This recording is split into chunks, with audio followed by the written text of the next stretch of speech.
Hi guys, कैसे हैं आप लोग। मैं यहाँ पे आपको बैंक निफ्टी के लेवल्स के बारे में बताने वाला हूँ और आपको ऐसे 4 स्टॉक्स देने वाला हूँ जिससे कल आप इंट्राडे लेवल पे ट्रेड कर सकते हैं। तो चलिए बिना वक्त ज़ाया करे बैंक निफ्टी पे चलते हैं। मैं उसके लेवल्स बताता हूँ आपको। टाइम फ्रेम बना कर रखते हैं। हाँ, अगर अभी आप बिल्कुल बिगनर लेवल पे हैं तो मैं बैंक निफ्टी आपको ट्रेड ना करने की सलाह दूंगा। लेकिन अगर आप कुछ पैसे बना चुके हैं ऑलरेडी ट्रेड करके, तो आप इसके नीचे सेल इनिशिएट कर सकते हैं। अपने बैंक निफ्टी के जोन के नीचे सेल इनिशिएट कर सकते हैं। टारगेट यहाँ तक का रहेगा अपना। और बाइंग अगर आप प्रेफर करना चाहते हैं तो आप इस लेवल के ऊपर बाइंग कर सकते हैं। मैं यही कहूँगा आपको कि आप सेलिंग कर रहे हो तो आप अपनी क्वांटिटी थोड़ी ज़्यादा रखना। फॉर एग्जांपल सेलिंग में 2 रखना और बाइंग में 1 रखना, क्योंकि अभी ये अच्छा खासा यहाँ से सपोर्ट लिया। अगर एक और बार यहाँ पे आया तो ये ब्रेक करना चाहिए और इजीली हमें ये 200-300 पॉइंट का मूव मिलना चाहिए। 200-300 नहीं तो 100 पॉइंट तो मिल ही जाएंगे हमें इजीली कैप्चर करने के लिए। ज़्यादा बड़ी बात नहीं है। और मैं बाइंग के लिए बता दिया है, मैंने सेलिंग के लिए बता दिया। इस लेवल के नीचे ही आपको सेल करना है। ये हमारा फाइनल टारगेट रहेगा। चलिए निफ्टी के बारे में जान लेते हैं। निफ्टी को मैं फर्स्ट फेज में बाइंग करना प्रेफर करूँगा, क्योंकि अगर आप स्कैल्पिंग करते हैं तो आपके लिए अच्छी अपॉर्चुनिटी हो सकती है। ये जैसे ही ये वाली लाइन ब्रेक होगी, ये वाला लेवल ब्रेक होगा, यहाँ तक का एक गैप जो है वो बहुत ही जल्दी फिल हो सकता है। तो आप OTM बाय करके अगर आप थोड़ा एडवांस या फिर इंटरमीडिएट लेवल पे है तो ही आप करेगा ये स्कैल्पिंग कर सकते हैं और आपको इजीली 30-40 पॉइंट का मूव मिल जाएगा। और अगर आप सेलिंग करना चाहते हैं तो मैं आपसे ये बोलूँगा कि इसी लाइन के कटने के बाद आप सेलिंग कीजिए। और इसमें ये लाइन कट जाएगी तो आप अच्छी खासी क्वांटिटीज़ रख सकते हैं। फॉर एग्जांपल आप 3-4 क्वांटिटी से भी ट्रेड कर सकते हैं।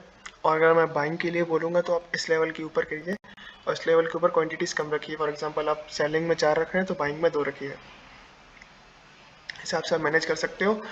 और जब सेलिंग ये लेवल कटेगा मार्केट का, कटने के बाद पुल बैक देगा, तो इसमें अच्छी खासी सेलिंग आ सकती है हमारे लिए। तो मैं यही बोलूँगा कि आप ये मूव मिस मत करना। अगर ये कटे तो ट्रेड ज़रूर लेना। और टारगेट आप इस लेवल तक का तो रख ही सकते हैं कम से कम, नहीं तो 18,500 तो ये आएगा ही आएगा किसी भी हाल में, अगर ये लेवल कटा तो निफ्टी का।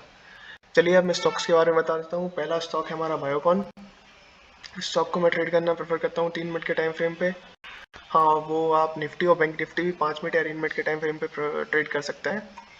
बायोकॉन में हम सेलिंग करना प्रेफर करेंगे। अब सेलिंग करेंगे जब ये वाला लेवल जो है 272.30 इसके नीचे मार्केट ट्रेड करना स्टार्ट करेगा। अगर आपकी कोई स्ट्रेटेजी या सेटअप है, आप उसके हिसाब से ट्रेड कर सकते हैं। उसमें आपको एक एक्स्ट्रा एज मिल जाएगी। और सेटअप नहीं है तो आप बता दीजिए, मैं एक वीडियो बना दूंगा सेटअप के ऊपर भी। मेरे पास बहुत सारे सेटअप पड़े हुए हैं जो कि बैक टेस्टिंग डेटा के साथ 10 साल 15 साल मैंने बैक टेस्टिंग किया है उसकी।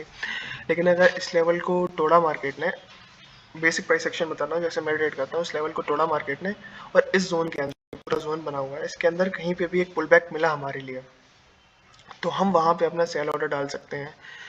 अब अगर इसके लिए आपको बेसिक प्राइस एक्शन की समझ होना ज़रूरी है। अगर नहीं है तो आप स्ट्रेटेजी सीखिए। यूट्यूब पर ढेरों स्ट्रेटेजीज पड़ी हुई हैं, आप कोई भी लगा सकते हैं। पहले बैक टेस्टिंग कीजिए, फॉरवर्ड टेस्टिंग कीजिए, उसमें आपको एक्स्ट्रा एज मिल जाएगी इससे। क्या आपको प्राइस एक्शन आज मैंने समझा रही है। इस लेवल के ब्रेक होने पे हल्का सा पुल बैक मिलेंगे, फिर उसके बाद हम ट्रेड अपने एग्जीक्यूट कर सकते हैं। और मिनिमम रिस्क रिवॉर्ड रहना चाहिए हमारा 1:1.5 का। अगर आप थोड़े एडवांस लेवल पे हैं तो 1:2 का भी रख सकते हैं।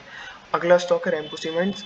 रैमको सीमेंट में मैं सेल करना प्रेफर करूँगा इस लेवल के नीचे 698.30 के नीचे, जब मुझे एक हल्का सा पुल बैक मिलेगा।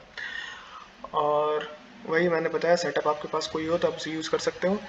फाइनल टारगेट रहेगा 691.95 का। अगर मुझे इस जोन में 1:2 नहीं मिल रहा है तो मैं इसे ट्रेड नहीं करूँगा। इसी जोन में आपका टारगेट अचीव होना चाहिए, इसके ऊपर अचीव होना चाहिए, क्योंकि एक स्ट्रॉन्ग सपोर्ट है। यहाँ से मार्केट ऊपर जा सकता है, जिससे आपके अल्ट्रा शॉर्ट टर्म में थोड़ा इफेक्ट पड़ सकता है। चलिए अगला स्टॉक के बारे में बात कर लेते हैं, जो कि DLF है। मैं इसमें बाइंग करना प्रेफर करूँगा। बाय करूँगा मैं 418.50 के ऊपर। अगर इस जोन में मुझे हल्का सा पुल बैक मिलता है तो मैं इसे बाय करूँगा। ये पुल बैक मैं बता रहा हूँ क्योंकि मैं यूज़ करता हूँ। मैं आपको वही बताऊँगा जो मैं यूज़ करता हूँ।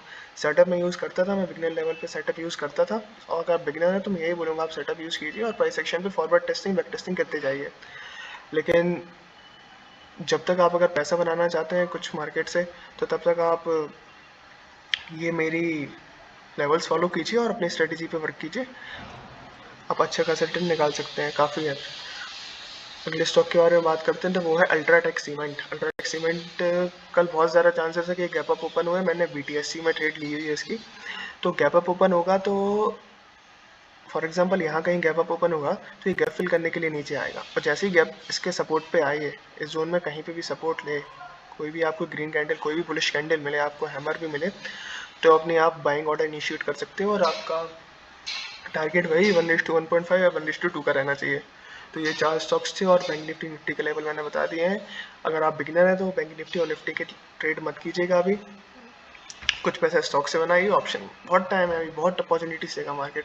पैसा ऑप्शन से बनाइए, सॉरी पैसा स्टॉक से बनाइए, उसके बाद उसको आप ऑप्शन में इम्प्लीमेंट कर सकते हैं।